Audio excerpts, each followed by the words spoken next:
आणि यानंतर इतर काही घडामोडींचा आढावा। सरकारनं एकीकडे शेतकऱ्यांना कर्जमाफीचा मोठा दिलासा दिलेला असताना दुसरीकडे येणाऱ्या आसमानी संकटामुळे अलर्ट केलंय।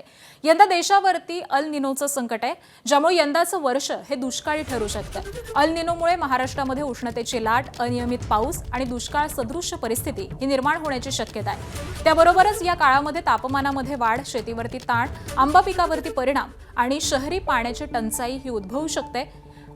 आपल्याकरता या दृष्टीने पिण्याचं पाणी हे राखून ठेवणं, त्याबरोबरच जलयुक्त शिवार अभियान आणि जलसंधारण योजनेच्या माध्यमामधून पाण्याचं संवर्धन आणि वैरळ विकासाकरता प्राधान्याने उपाययोजना करण्यात येत असल्याचं मुख्यमंत्री फडणवीस यांनी स्पष्ट केलेलं आहे।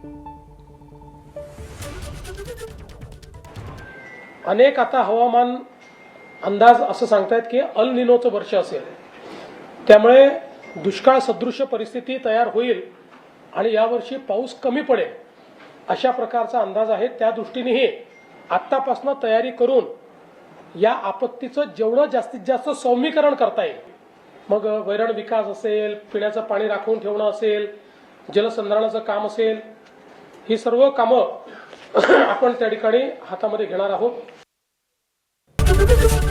एबीपी माझा, उघडा डोळे बघा नीट।